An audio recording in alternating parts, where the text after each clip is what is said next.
중심으로 이 감사로 표현하는 신앙이라는 제목으로 은혜 말씀을 나누겠습니다. 감사라는 말입니다. 감사, 참 기적적인 이 언어다 이렇게 표현하기도 하죠. 감사라는 그 말 자체에는 정말로 힘이 있습니다. 감사하다고 외치는 그 속에는 늘 하나님의 은혜가 임하고 좋은 일이 생긴다, 그런 말도 하곤 합니다.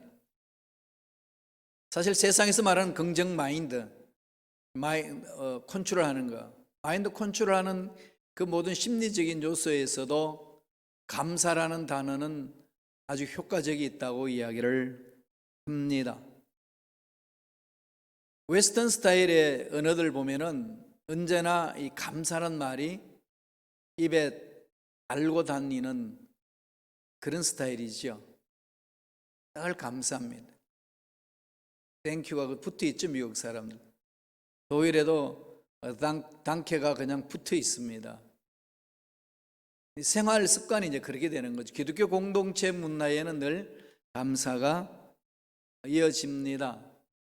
물론 기독교 공동체가 아닌 나라 민족에서도 감사라는 말은 많습니다. 인도의 시인인 타고로도 이런 말을 합니다. 감사의 분량이 곧 행복의 분량이다. 감사가 많은 사람은 그만큼 행복하다는 거죠. 행복해서 감사할까요? 감사하기 때문에 행복할까요? 서로 상호 보완적인데요. 먼저 순서는 감사하기 때문에 행복한 겁니다. 감사가 외치는 사람은 행복한 거죠. 환경을 초월할 수 있기 때문에 그렇습니다. 인간 삶에 있어서 감사는 정말 너무나도 중요하다는 말씀입니다. 하나님의 사랑을 체험한 사람 입가에는 습관적으로 감사가 따라다닙니다. 목사님, 난 감사라는 단어가 습관적으로 안 따라다니는데요. 예수를 사랑하고 예수를 잘 믿는데요. 감사가 없으면 신앙 점검해 보세요. 뭔가 신앙의 생활에 문제 있습니다. 하나님의 사랑이 내 마음에 가득 차면요, 환경을 초월해서 감사가 입에 달려다닙니다. 우리 신앙의 성숙함은 어린아이 자라는 것하고 같거든요. 유사하잖아요. 어린아이들 여러분 어릴 때부터 감사를 안 하나요? 모르잖아요. 땡깡 부리기 바쁘지, 그죠? 나중에 이제 커서 시집장가가고 애기 낳아보면은 그때서야 부모님 마음을 알지요. 똑같아요. 신앙이 성숙하면은 하나님의 사랑이 너무나도 감격하니까 그냥 감사가 입에서 나오는 거죠. 예수 믿는다 하면서도 감사가 안 나오는 것은 그만큼 이제 성숙하지 못했다는 겁니다. 세상 가치관에 자꾸 끌려다닌다는 거예요. 감사합니다. 11월 달은 이 추수감사절기도 있고 해서 또 결실을 맺는 계절이니까 우리 11월 이젠 15일인데 반을 보냈잖아요. 한번 지난 날을 돌아보면서 내 삶에 감사할 일이 얼마나 많은지, 또 하나님께서 나를 붙들어 주셔서 또 감사할 일이 또 얼마나 많이 생길 건지 기도도 해보고 추억도 해보고 그러한 시간이 되었으면 정말 좋겠습니다. 오늘 읽었던 본문 말씀은 역대상 16장은 다윗이 하나님의 법궤를 예루살렘 성으로 가져오면서 너무 감격해서 하나님 앞에 감사하며 찬양하며 축제를 즐겼던 그 장면의 한 부분입니다. 7절을 보면은 법궤가 예루살렘 성 안에 안치한 그날에 아삽 형제들을 통하여 찬양하게 합니다. 감사하며 찬양하게 하는 거죠. 그러니까 이젠 이 감사의 축제를 즐기는 거지요. 왕으로서 명령만 하는 게 아니고 구체적으로 어떤 부분에 감사해야 될 것인지, 어떻게 감사하며 해야 될 것인지를 지시하고 있는 내용입니다. 우리가 이것을 참 말씀을 깊이 되새기면서 내 신앙생활을 점검해 볼 수 있는 말씀입니다. 깊이 되새겨 봐야 될 말씀이죠. 방법은 뭘로 해야죠? 찬양대를 세워서 또 모든 백성들이 하나님 앞에 나와서 찬양하게끔 하고 감사하게 합니다. 그 감사 내용이 오늘 전체적으로 보면 세 가지로 이렇게 요약해서 말할 수 있습니다. 무엇을 감사하라고 그러나요? 하나님의 사랑을 체험한 자는 입에서 감사가 나온다는 거죠. 사랑 입으면 감사가 나와요. 못 숨겨요. 우리가 못 숨기는 게 몇 가지 있죠. 재채기는 못 숨기잖아요. 아무리 중요한 회의를 해도 재채기가 나오면 그냥 터지죠. 누군가를 사랑하면은 얼굴에 사랑의 표시가 나오는 거죠. 하나님에 대한 사랑이 막 물밀듯이 내 가슴에 넘쳐나면은 못 숨겨요. 그냥 이렇게 입가에는 감사가 외쳐지는 겁니다. 이 감사는 환경도 문제도 상황도 다 초월하는 거지요. 하나님 앞에 서는 자의 감사는요, 이 환경에 의한 조건에 사는 거 아닙니다. 그것은 하나님 믿지 않는 사람이라도 조건만 좋으면 그냥 감사 나와요. 좋은 게 있는데 그게 인간의 심성이거든요. 하나님 형상대로 입은 자이기 때문에 그렇습니다. 오늘 다윗은 어떤 내용으로 하나님께 감사라고 권면하나요? 신앙이 있는 자의 감사의 표현을 말합니다. 첫째로 선하시고 인자하신 하나님께 감사라는 거죠. 하나님을 바라보라는 겁니다. 하나님 어떤 분인지를 보라는 거죠. 우리 신앙의 핵심이잖아요, 이게. 그죠? 오늘 본문 말씀 주시는 메시지 중에 가장 강한 부분이 여기입니다. 제일 먼저 다윗이 이것을 강력하게 강조하면서 감사의 내용을 읊조립니다. 하나님 어떤 분이라는 거죠? 선하시다, 인자하신 분이다. 말씀을 볼까요? 역대상 16장 34절입니다. 다 같이 한 목소리 읽겠습니다. 야훼께 감사하라. 그는 선하시며 그의 인자하심이 영원함이로다. 선하시며 인자하심, 그러죠. 선하심과 인자함. 선하다 말은 히브리 말로 뭐겠어요? 하나님이 천지를 창조하실 때 창조하시고 나서 뭐라고 선포하셨죠? 보시기에 심히 좋았더라. 보시기에 좋았더라 그러잖아요. 하나님이 좋다 하는 것 우리가 보면 좋지요. 또 속이 꼬여 있으면 안 좋아요. 막 뒤틀리죠, 그죠? 한국은 그런 말이 있잖아요. 사촌이 논을 사면 좋은 일인데 배가 아파요. 이게 이제 인간 속에 이제 뒤틀려진 상황을 이렇게 해학적으로 표현하는 말 아니겠습니까? 여기서 보시기에 좋았더라, 하나님 보시기에 좋았더라 이 말은요, 토브입니다. 히브리 말로 토브. 그래서 토브라는 말이 너무 좋기 때문에 뭐 레스토랑 이름도 토브라는 이름을 붙이는 데가 있어요. 토브. 이 말은 좋다. 이게 바로 선하다 이 말이에요. Good. God is good. God is the good. 그렇죠. 하나님은 좋으신 하나님이다. 이때 쓰는 말이 토브입니다. 좋으신 분이기 때문에 그분은 하시는 모든 일마다 좋은 거죠. 그래서 우리는 좋은 것인지 나쁜 것인지 구분은 하나님 마음에 있는 거죠. 하나님 마음을 닮아가면은 내가 무엇이 좋은 건지를 알 수 있습니다. 그게 기준되어 있지 아니하면 내가 무엇이 좋은 건지를 알지를 못하죠. 그러니까 지금 이렇게 하는 것이 내 생활에 있어서는 좋은 것 같은데 가다 보면 안 좋은 일들이 얼마나 많은지 모릅니다. 앞날 모르니까 그죠. 한 치 앞을 못 내다보면서 당장 나한테 이익이 되니까 좋다고 다가서는데 결과론적으로 보면 좋지 않은 일들이 너무 많습니다. 9.11 사건이 일어났을 때 그런 일들 많이 있지 않습니까? 기차를 타고 출근하는데 그 출근 시간 맞추기 위해서 막 달렸는데 돌뿌리가 걸려가지고 넘어져서 그거 일어나서 틀고 갔더니 기차를 놓쳤어요.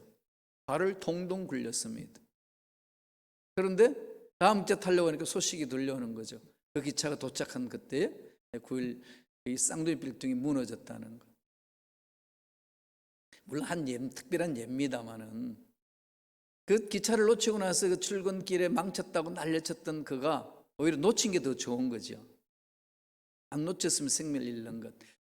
이런 일들이 우리 인생 중에 참 많이 있습니다. 순간적으로 좋은 것 같은데 정말 좋은 거냐는 거지. 이건 하나님이 알고 계시기 때문에 우리 마음을 하나님께 맡기는 거잖아요. 하나님 앞에 집중하면 하나님이 그 모든 것들을 분별하며 살아갈 수 있도록 이끌어 주신다는 거죠. 그 하나님을 찬양하라는 거 아니겠습니까? 하나님께 마음을 집중하라.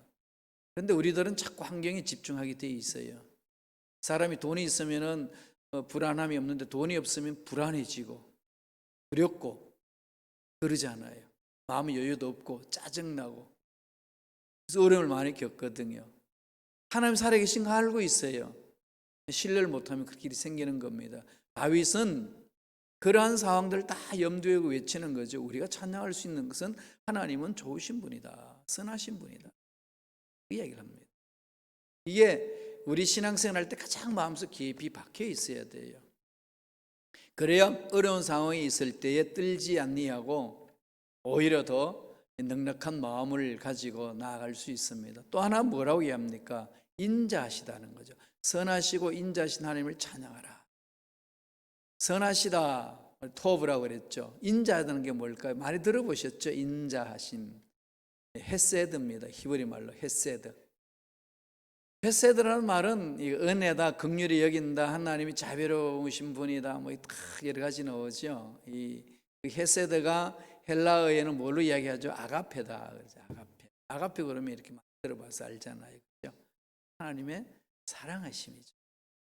하나님의 사랑은 어떤 사랑일까요? 자기를 아들을 죽이기까지 하면서 우리를 사랑하는 표현이잖아요. 신앙생활에 있어서 하나님은 선하시고 인자하심을 맛보지 못하면 신앙생활 못합니다. 자꾸 이걸 건너뛰어놓고 다른 걸 찾으려고 분작이 다니시는데요. 멈추세요. 절대로 이 하나님의 선하신 인자심을 맛보지 못하고는 내 인생의 문제 해결하지 못해요. 마음의 평안 얻지 못합니다. 다윗은 이 부분을 가장 강력하게 외치는 거죠. 인자심. 헤세드란 말 원뜻은요, 이 관계성을 말하는 거거든요. 윗사람과 아랫사람 사이에 마땅히 지켜야 할 바를 지키는 것, 인간관계 속에서 반드시 지켜야 될 도리, 인간 상호 간의 관계를 맺을 거 있잖아요.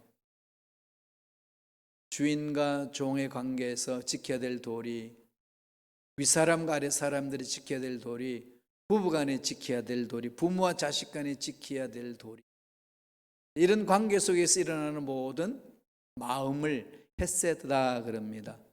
이걸 이제 하나님은 헤세드 하나님, 인자신 하나님의 말은 하나님과 인간 관계 속에서 하나님이 사랑으로 책임져 주신다. 그 관계예요.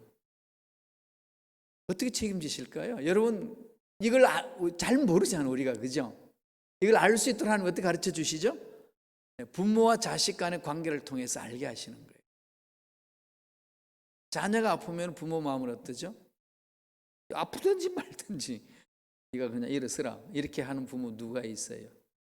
이 방법 정말 다 찾고 눈물로 호소하면서 하는 기도하는 게 하나님, 차라리 제가 아프면 좋겠습니다. 이게 부모의 마음이잖아요. 그죠? 물론 악한 부모 말고 기본적으로 보편적으로 정상적인 부모의 마음은, 인간의 마음은 그렇습니다. 하나님 주신 마음이거든요. 그 마음이 하나님 마음이라는 거예요. 그 마음을 가질 때에 부모의 마음이 이렇구나 아는 순간에 하나님이 나를 향한 마음이 그렇구나 그걸 체험하는 거죠. 그래서 다윗이 그 마음을 체험하고, 야, 이것을 찬양해라. 우리가 하나님께 감사해야 될 일은 이것이다. 내가 무엇을 얻었고 가졌고 뭐 이런 상황이 아니라 하나님 성품을 바라보면서 찬양하라는 겁니다. 여기 집중하셔야 돼요. 예수님도 이걸 늘 강조하셨잖아요. 제가 늘 강조하는 말씀이, 먼저 그 나라 그 일을 구하라. 그래 하면 너의 인생에 필요한 것은 하나님이 주신다. 신뢰 문제죠. 목사님 난 그렇게도 안 주던데요. 하나님 훈련이에요. 기다리세요. 그리고 그냥 하나님께 올인하면서 기다리세요. 하나님은요 절대 거짓말하지 않습니다. 하나님이에요. 얼마나 하나님을 신뢰하느냐를 보시는 거거든요. 그렇게 나아가는 거잖아요. 정말 내가 죽을 힘을 다해 하나님을 신뢰해 봤느냐? 이건 우리가 깊이 하나님과 나의 관계에 있어서 점검해야 할 부분입니다. 영적으로 성장 성숙하면은 그 하나님의 마음을 알게 되잖아요. 그러니까 환경을 초월하고 문제를 초월해서 감사가 입에서 나오는 겁니다. 그때서 그냥 그 사랑에 감격하면서 나가는 거죠. 그 이후부터 직장 생활이고 사업이고 교회 공동체에서 헌신하는 거고 그 사랑을 선하심과 인자심을 체험하고 나니까 그 하나님을 자랑하고 싶은 거 아니겠어요? 그게 전도입니다. 그래서 그렇게 하나님의 인자심과 선하심을 체험한 사람이 하나님을 자랑하는 모습을 보니까 삶이 다르잖아요. 그럼 그걸 듣고 있는 사람이 뭐라고 그랬어요? 나도 정말 그 하나님 만나고 싶습니다.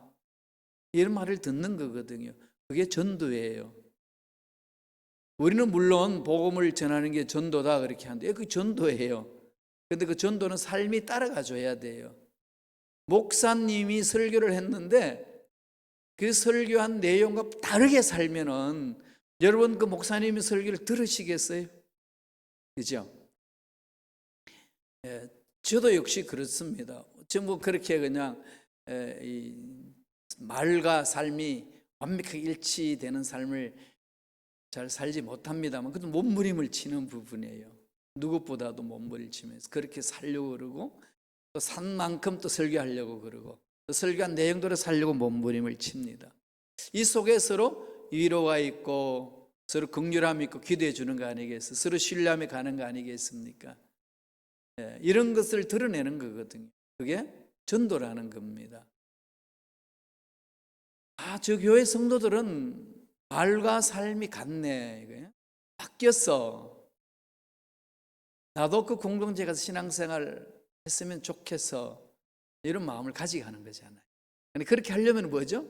다윗이 오늘 강조한 것, 선하심과 인자심을. 과거에는 정말 힘들고 어려운 삶을 살았는데 내가 보니까 과거에는 엉망으로 산 것 같은데 와우, 예수 믿고 난부터는 달라졌어. 서서히 달라지더니 지금은 정말로 달라졌네.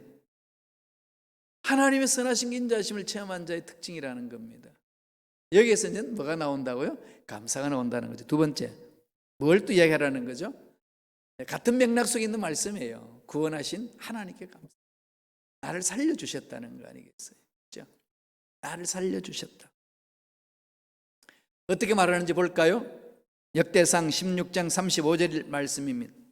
한 목소리 천천히 읽겠습니다. 너희는 이러기를 우리 구원의 하나님이여 우리를 구원하여 만국 가운데서 건져내시고 모으사 우리로 주의 거룩한 이름을 감사하며 주의 영광을 덧높이게 하소서 할지어다. 다윗은 감사의 내용을 구체적으로 말하는 거죠. 처음에는 하나님의 성품에 대해서 강조하잖아요. 그 하나님의 성품을 맛봐야 알아야 된다. 신앙생활은 하나님의 성품을 맛보아 하는 거다. 하나님의 성품을 맛보지 못하면요, 하나님이 기뻐하시는 신앙생활 못합니다. 예, 절대로 못해요. 형식적으로 치우치는 거죠. 그 맛을 모르는데 어떻게 아시겠어요? 그죠? 예, 그 맛을 더하는 거죠. 그러고만은 오늘 두 번째는 뭘 말하죠? 감사의 구체적인 내용이에요. 뭡니까? 하나님이 하신 일, 나를 살려주셨다는 것, 너를 살려주셨다는 것, 공동체를 살려주셨다는 것, 바로 구원 아니겠습니까? 이스라엘 백성들이 가장 귀하게 여기는 부분이 어디 있어요? 애굽에서 탈출시키신 사건. 이건 두고두고 가슴에 새기면서 살잖아요. 그게 뭘까요? 유월절이죠. 유월절. 바로 예수님이 유월절 어린 양으로 오셨다. 이렇게 상징적으로 그 내용을 말씀할 때 이스라엘 백성들이 그 메시아가 누군지를 정확하게 아는 거죠. 애굽에서 구출하신 하나님의 그 은혜, 그분이 메시아로 오셔. 그냥 그 어린 양을 보라. 그러면서 메시아를 바라보잖아요. 그게 이제 영적으로 우둔하니까, 막혀 있으니까 아직까지도 메시아를 기다리고 있는 유대인이 많습니다. 그러나 예수 믿는 사람들은 그 메시아이신 예수님을 만남으로 하나님의 사랑을 더 깊이 체험하는 거죠. 만날 때 무슨 사건이 있죠? 모든 죄에서 노임을 받았다. 죄에서 벗어났다. 십자가에서 나의 모든 죄는 청산되었다. 딱 결론 내렸습니다. 예수 믿는다는 것은 이미 죄책감에서 벗어난 거예요. 목사님, 전 자꾸 죄책감이 와요. 십자가의 은혜를 깊이 체험하지 못해서 그렇습니다. 과거에 무슨 죄악이든지요, 정말로 상상할 수 없는 죄악이란다 할지라도 예수 십자가를 믿는 자는 그 죄책감에서 벗어나게 하시는 은혜가 있습니다. 그게 십자가의 은혜예요. 용서하지 못할 죄는 없습니다. 너무나도 잘 아는 내용인데 내가 체험을 잘 못한다는 게 문제잖아요. 깊이 체험하셔야 돼요. 시편 기자는 이렇게 고백합니다. 시편 106편 8절에 그러나 야훼께서는 자기 이름을 위하여 그들을 구원하셨으니 그는 큰 권능을 만인이 알게 하려 하심이라. 와, 예수 십자가로 인하여서, 하나님의 이름의 명예로 인하여서 나를 살려주셨구나. 하나님의 은혜로 살아난 사람들이 어떤 삶인지를 만방히 알게 한다는 거죠. 빛이 되게 하는 거잖아요. 하나님의 은혜입니다. 구원받은 것에 대해서 감격이 있으신가요? 이 감격이 내 가슴에서 넘쳐나야 합니다. 늘 되새기셔야 돼요. 사람들은 귀한 것들을 체험하고 나서도 그 당시에는 그냥 좋다고 그러지만 세월 지나가면 잊어버리잖아요.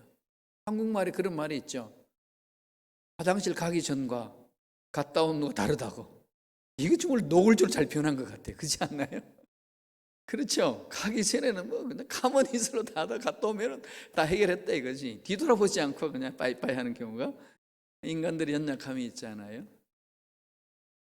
다윗은 하나님의 그 놀라운 사랑을 체험했잖아요. 그 고난 속에, 그 어려움 속에서 그것을 체험하고 난 이후에 잊지 않습니다.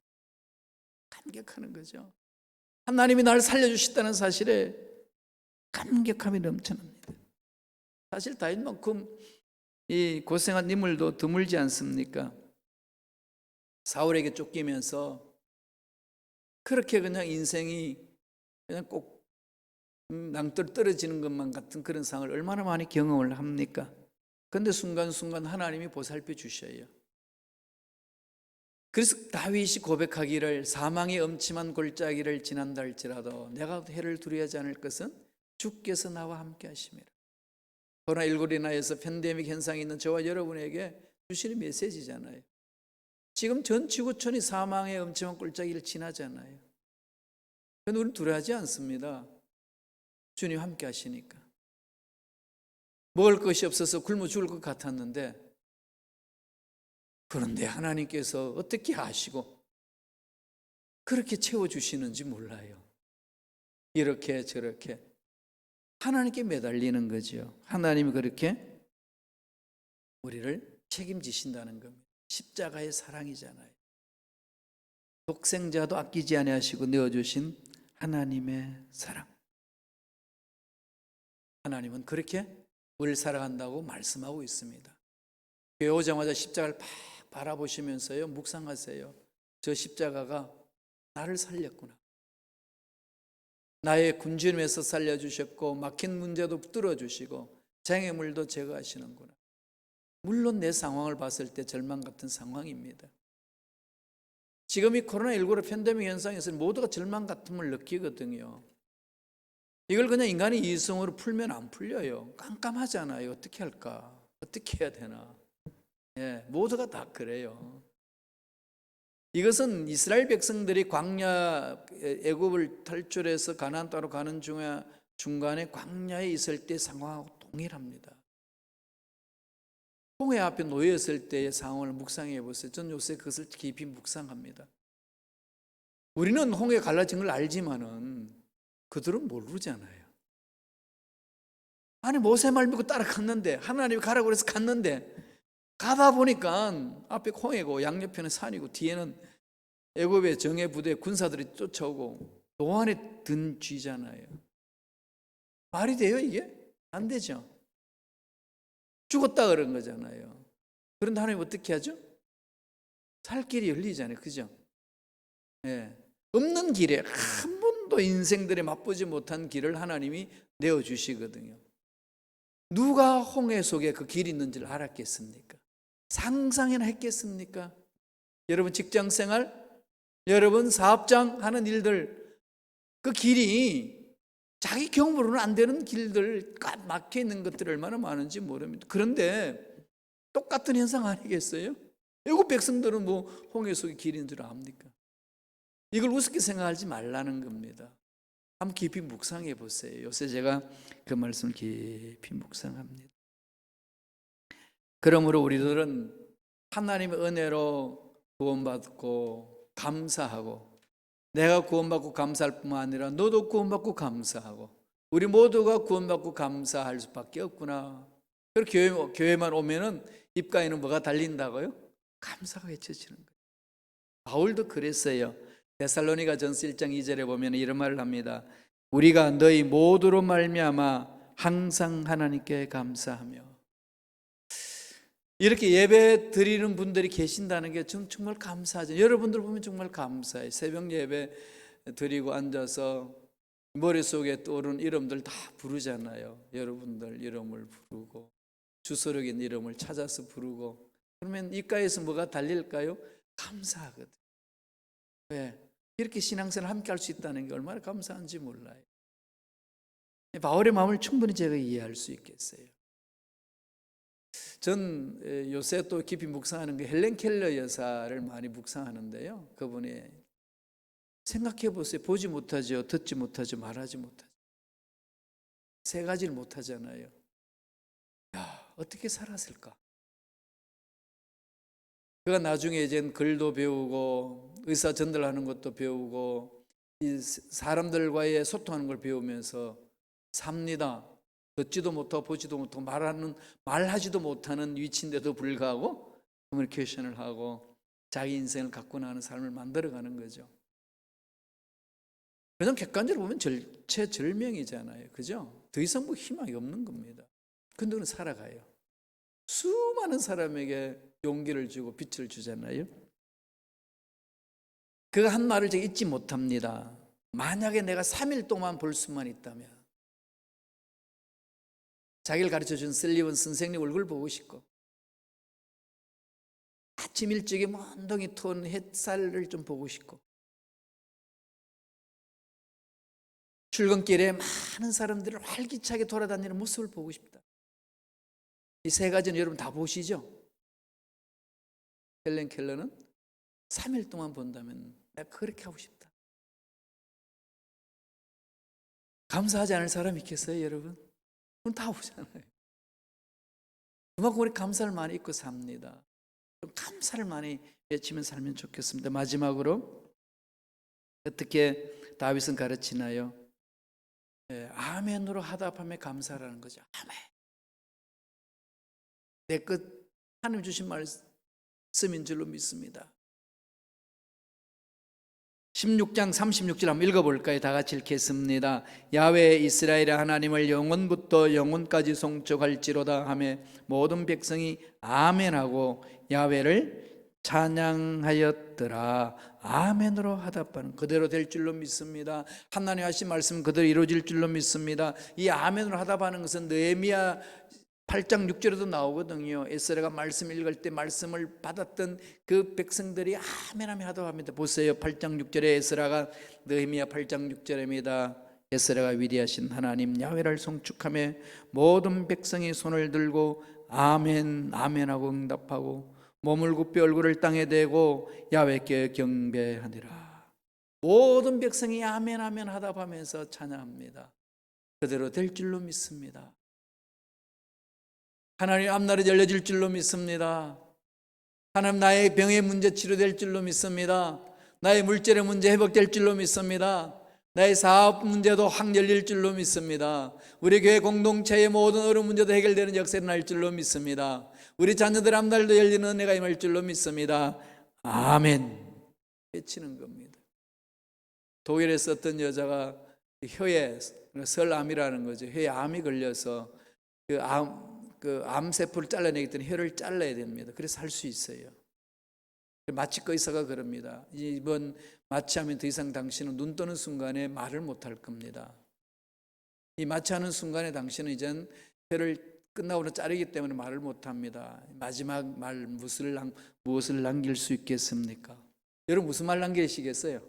그리고 물으면은 이 여인이 이렇게 고백했습니다. 이제까지 말할 수 있게 해주신 하나님께 감사합니다. 우리는 말할 수 있어요. 우리 햇빛 볼 수 있고 사람 볼 수 있고 우리는 하나님 주신 은혜에 감격하면서 살아갈 수 있는 특권을 가지고 있습니다. 이 상황 속에서 우리가 할 수 있는 건 뭘까요? 하나님 감사합니다. 이 감사가 넘쳐나는 삶이 되시길 간절히 축원합니다. 기도하겠습니다. 하나님 감사합니다. 오늘도 우리에게 생명을 주셔서 하나님이 우리를 보살펴 주신 은혜 다윗을 통해서 깊이 묵상할 수 있도록 축복해 주시니 감사합니다. 많은 것을 주셨는데 하나님 한 가지 더 간절히 구합니다. 날마다 감사가 넘쳐나는 마음을 가질 수 있도록 주여 감사의 마음을 우리에게 허락하여 주시옵소서. 감사하고 예수님 이름으로 기도드리옵나이다.